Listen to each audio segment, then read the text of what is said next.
Special events. Remember what happened 2 years ago?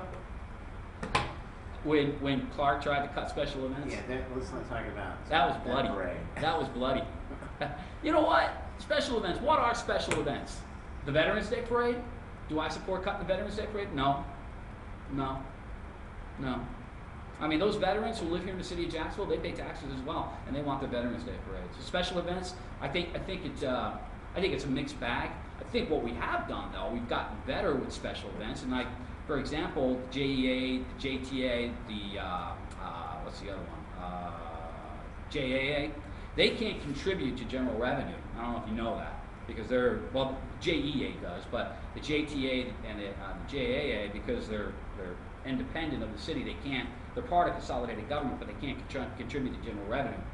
What we did was, when we were having these budget issues 2 years ago on special events, we essentially outsourced it. So that now the JEA, I think, does the Jazz Festival.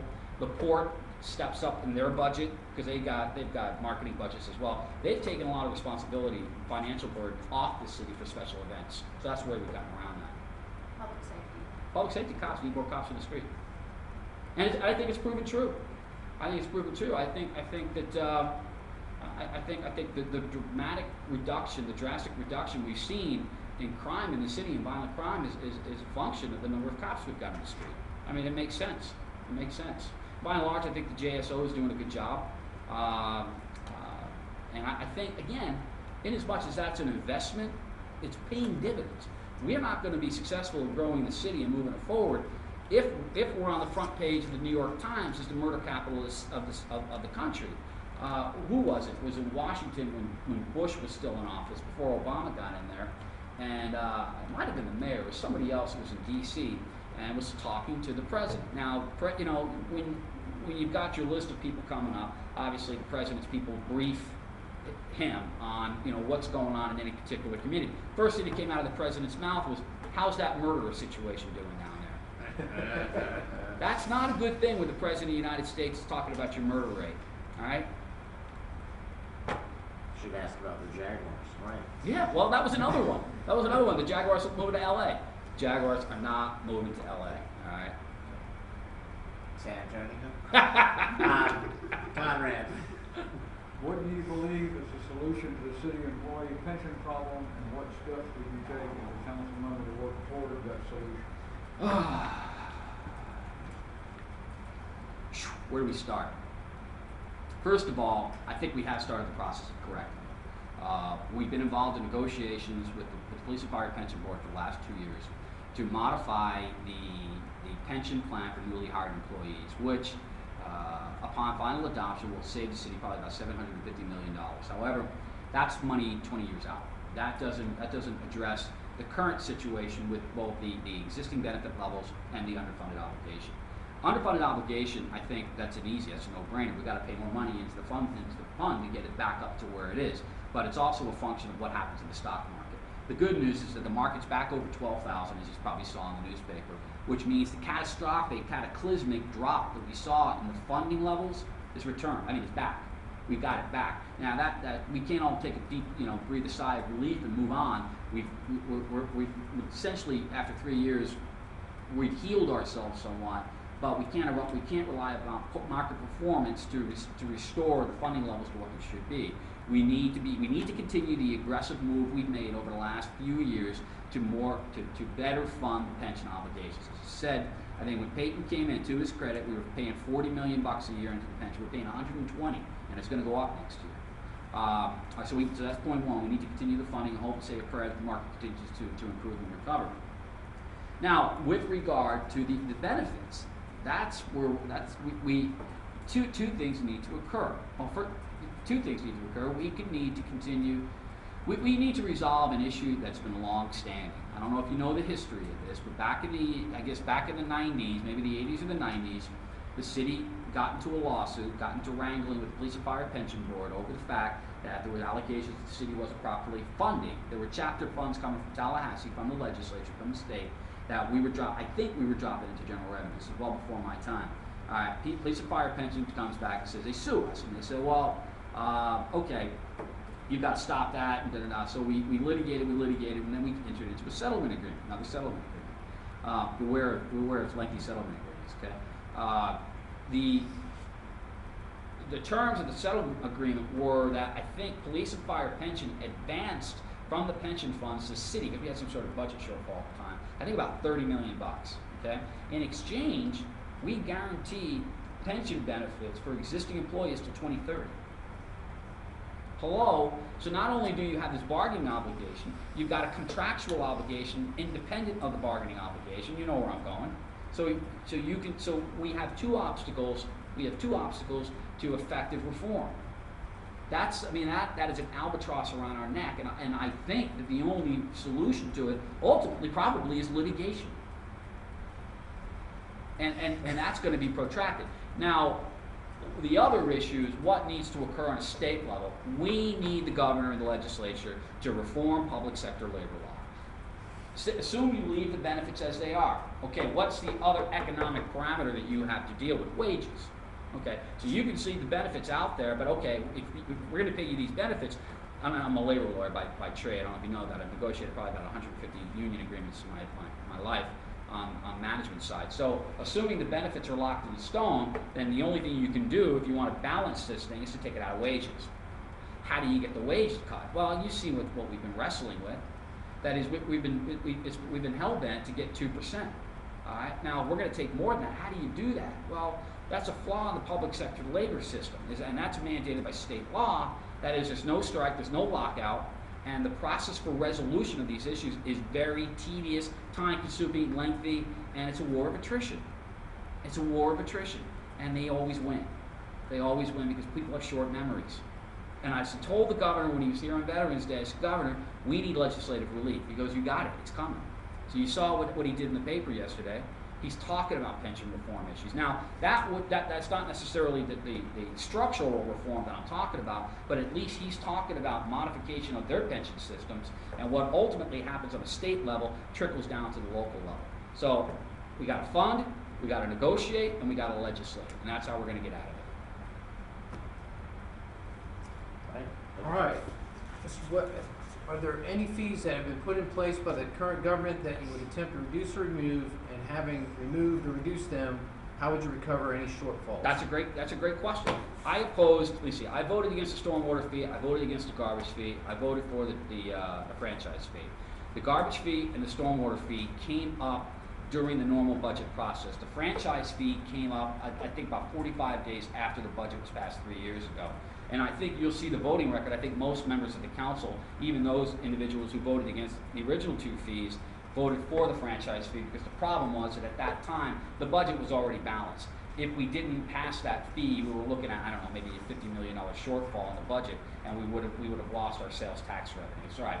So, but your specific question is, well, would I support elimination of them? Yes, I would, but let's be careful here, because the fees, there's a reason for each of the fees. The garbage fee, I'll put the garbage fee aside for a moment. The stormwater fee, I don't think was the rationale for the stormwater fee was ever really vetted or explained. It was never meant to be a budget balancing tool, and I said that to the mayor at the outset. The stormwater fee was meant to create an additional bondable revenue source so that the city had a way to make the necessary infrastructure improvements that are going to be mandated by the federal government. We have a total daily maximum load of nutrients that we are permitted to dump into the river.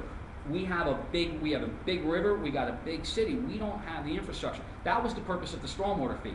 If you eliminate it, that's fine, but we're going to have to come up with a separate funding source to make those necessary improvements. I don't think it's fair to put it on the backs of property owners. So to the extent that it provides for diversification of your revenue stream, okay. You know, you can eliminate it, but again, you're going to have to pay for it somehow, and that's going to go back to ad valorem. And we all know how people feel about ad valorem increases. The garbage fee, let me tell you about the garbage fee. I voted against the garbage fee the first time around again. I voted against the stormwater fee because at that time, my feeling was that the city had, and I told the mayor, and I was just on council, I said, Mr. Mayor, I am not opposed to diversification of revenue because we are too heavily reliant upon ad valorem revenue. We are subject to the whims of the legislature, and you've seen what they've done to us over the last few years. But I'm not going to support any new fee, until you've done your homework. That is, you've scrubbed the budget. And at that time, my feeling is that they hadn't scrubbed the budget. They hadn't scrubbed it at all. They took the path of least resistance and just passed the fee. So that's why I voted against them. Now, the garbage fee, I think originally was what, $2 a month or something we charged?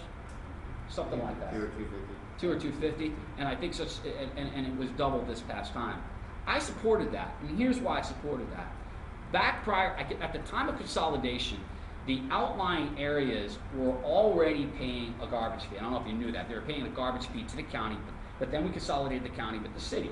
So for example, people in my district down in Mandarin were paying a garbage fee. Well, they rolled, as one of the conditions or bones that they threw these areas to get people to support consolidation, they eliminated the garbage fee. What they did was they just rolled it into the ad valorem assessment. Okay, fair enough, you're still paying it, but it's now as part of your property taxes, fair enough. Well, what happened over the years was that we cut the ad valorem rate. So arguably, we're subsidizing the garbage collection. No one's paying for it. It's coming out of the ad valorem taxes. Now, one of the first things that people said to me when I first ran for council, or the people have been saying to me for the last 2 years, 3 years, is you gotta run government like a business. All right, well, what's the first thing you want your government to do, your business to do? You gotta cover your costs. To the extent that we are subsidizing the cost of garbage collection in the city from ad valorem revenues from property taxes is not fair. It's not fair. If so, what is the cost? What's the cost structure, Mr. Mayor? If that's what it is, we're going to cover the cost. And that's why we did it. Again, no one likes it. I pay it, but I understand it's the cost of the service. Now, would I eliminate them all? Sure. But at the end of the day, we've got to pay for this stuff somehow. We've got to pay for it. So whether it's through elimination of waste, whether it's through greater efficiencies, or whether it's through a higher ad valorem rate, I don't know, but ultimately we have an obligation to provide those services and we've got to pay for them somehow. And the franchise fee, the JEA franchise fee? Again, I would support elimination in a heartbeat. Here's where I really want to go. I think, and Marco Rubio and I had this conversation, and I have talked to the mayor about it a little bit too. What I'd love to do is eliminate the fees, roll back ad valorem taxation, and go to a general consumption sales tax. That makes sense? That's basically what Marco talked about. That's what Marco was talking about when he was in the house, when he was in the state house. That way you can eliminate the stupid fees and get them off your back. Well, what we're paying for right now, what we're missing, we're losing revenue stream. We've got revenue leakage going on in this city. Because 30 years ago, you didn't have people living in Ponte Vedra. You didn't have people living down in Julington Creek Plantation. You didn't have people living out in Orange Park and Clay County. We are the mothership here in Jacksonville. People come to Jacksonville to work, to play, to do things for the service. They don't pay for them because they live outside the county. How do you capture that lost revenue? Sales tax. Sales tax. It's fair. You lower the tax burden on the homeowners. It's a win. No one wants, again, it alleviates, it rolls back that ad valorem, might provide us an opportunity to eliminate the fees, again, because we need that revenue somewhere, but again, it plugs that revenue leak as well. I'll say that the governor is receptive. The governor is all about giving municipalities flexibility and letting us do what we want to do. He's all about home rule. One of the things to talk about, the governor was here last week, and he asked me if I was, because he had heard that I was dealing with NAIOP, National Association Office, commercial developers or something like that. We're talking about a plan to waive concurrency and fair share assessments for 1.5 years, so as to eliminate barriers to new construction. We got to get people back to work. And my point is, the governor came up to me. He's very supportive of the idea, so we're going to need some help from Tallahassee on that. But he's behind us 100%, so we're going to move forward with that. But that, again, that's further evidence of the mayor, of the governor's flexibility with fixing some of these issues we have on a local level. So the answer is yes. Okay. Mr. Morrell, Yeah, hello there. you get to ask me a question now. Yes, isn't this exciting? 3 minutes, Rod. Yeah.